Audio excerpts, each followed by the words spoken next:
My Lords, I'm going to start, I don't wish you to get too encouraged by that. I'm going to start with my conclusions, but I'm not going to sit down when I've made them, because I'm going then to give you the evidence to support them, and hopefully present to you the reasons why I want support for an official inquiry into the mischief I want to unfold to yourselves this afternoon. My Lords, I've been engaged in this pursuit of this issue for nearly 2 years now, and I'm no further through to getting to the truth. I think there are 3 possible conclusions which may come from it. I think there may have been a massive piece of money laundering committed by a major government which ought to know better, and that it has effectively undermined the integrity of a British bank, the Royal Bank of Scotland, in doing so. The second alternative is that a major American department has an agency which has gone rogue on it because it has been wound up and has created a structure out of which they are seeking to get, well, at least 50 billion euros as a payoff. And the third possibility is that this is an extraordinary elaborate fraud which has not been carried out, but which has been prepared in order to provide a threat to one government or more if they don't pay them off. So there are 3 possibilities, and this all needs a very urgent review. My Lords, it starts in April and May of 2009 with the alleged transfer to the United Kingdom, to the HSBC, of a sum of $50 trillion, and 7 days later, ping, in comes another $50 trillion to the HSBC, and then 3 weeks later, another $50 trillion. Total of $5 trillion in each case, sorry. Total of $15 trillion is alleged to have been passed into the hands of HSBC for onward transit to the Royal Bank of Scotland, and we need to look to where this came from and what the history of this money is, and I have been trying to sort out the sequence by which this money has been created and where it's come from for a long time. It starts off apparently as the property of a man called Johannes Riardi, who has some claims to be considered the richest man in the world. Well, he would be if all the money that was owed to him was paid, but I have seen accounts of his showing he owns $36 trillion in a bank, and it is a ridiculous sum of money. On the other hand, the $36 trillion would be consistent with the dynasty from which he comes and the fact that they had been effectively the emperors of Indochina in times gone by. But a lot of that money has been taken away from him with his consent by the American Treasury over the years for the specific purpose of helping to support the dollar. And he has sent to me a really quite remarkable document which is dated in February 2006,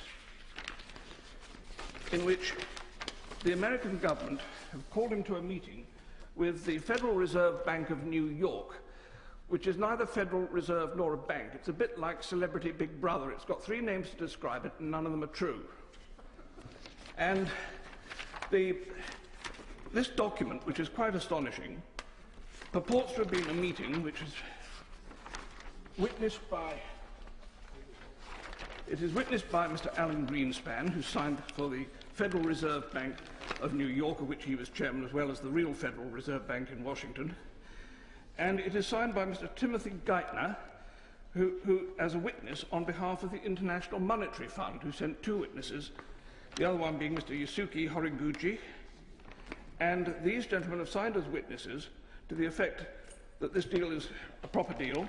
There are a lot of other signatures on here. This is not a photocopy. This is an original version of the contract, under which the American Treasury have apparently got the Federal Reserve Bank of New York to offer to buy out the bonds which have been issued to Mr. Riardi to replace the cash which has been taken from him over the previous 10 years.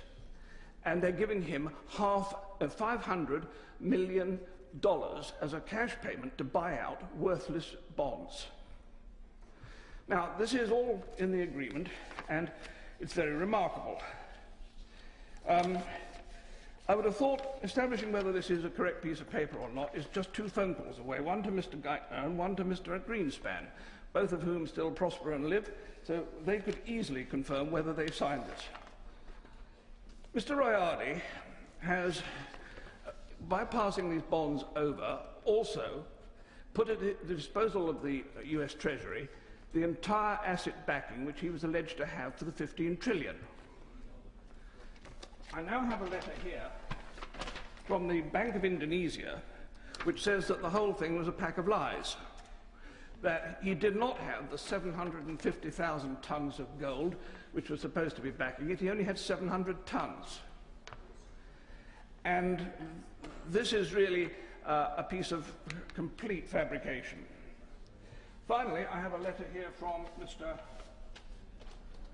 Rayardi himself, who tells me that he was put up to do this and none of it was true, and that he has been robbed of all his money. And I'm quite prepared to recognise that one of the possibilities here is that Mr. Rayardi is himself putting this together as a forgery in order to go and try and win some recovery back. But it gets more complicated than that, because each of the 5 trillion payments that came in has been acknowledged and receipted by the senior executives of HSBC, and again receipted by the executives of the Royal Bank of Scotland. And I have a set of the whole of those receipts for all of this money. Why would any bank want to sign £5 trillion worth, $5 trillion worth, 15 trillion in total, of receipts if the money didn't exist? The money was said to have come, first of all, from the Rayardi account to the Federal Reserve Bank of New York, and from the Federal Reserve Bank of New York it was passed to JP Morgan Chase in New York for onward transit to London. The means of sending it was a SWIFT note, which ought to have been registered with the Bank of England if it was genuine. So when this happened and came about, I first of all took it to my noble friend Lord Strathclyde and said, what do we do with this? He said, give it to Lord Sassoon, he's the Treasury. So we did, and Lord Sassoon looked at it and said immediately, this is rubbish, it's far too much money, it would stick out like a sore thumb and you can't see it in the Royal Bank of Scotland accounts. Quite right. Secondly, he said, the gold backing it is ridiculous. There's only been 1,507 tons of gold mined in the history of the world, so you can't have 750,000 tons. This is true. And the third thing he said obviously was, it's a scam. And I agree with him, it was a scam. The problem is we stopped looking at that point. We should have asked, what is the scam, instead of, at that time, just nodding it off.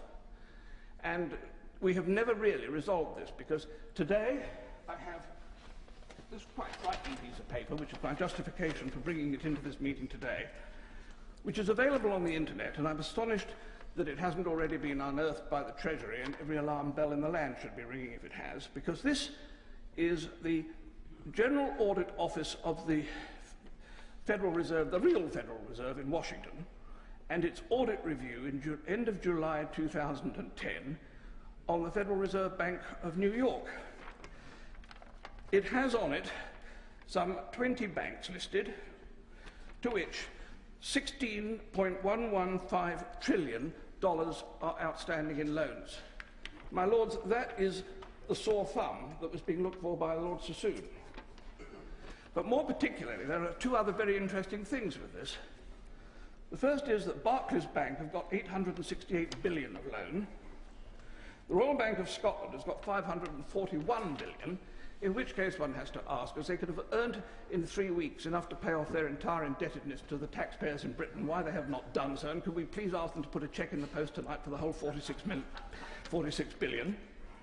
And the third thing that's wrong with it is that every bank on this list, without exception, is an MTN-registered bank, which means that they are registered to use medium-term notes to move funds between themselves with an agreed profit-share formula, in which case these banks are investing this money, and, most extraordinary, not a penny of interest does the Federal Bank of New York want paid on this vast amount of 16 trillion.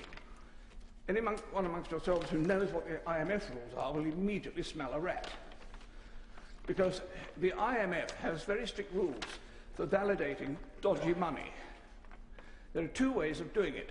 You either pass it through a major central bank like the Bank of England, who had apparently refused to touch this, or alternatively, you put it through to a bank which is an MTN trading bank, and which is then able to use the funds on the overnight European MTN trading market, where they can earn between 1 and 2.5% profit per night, and the compound interest on that is huge.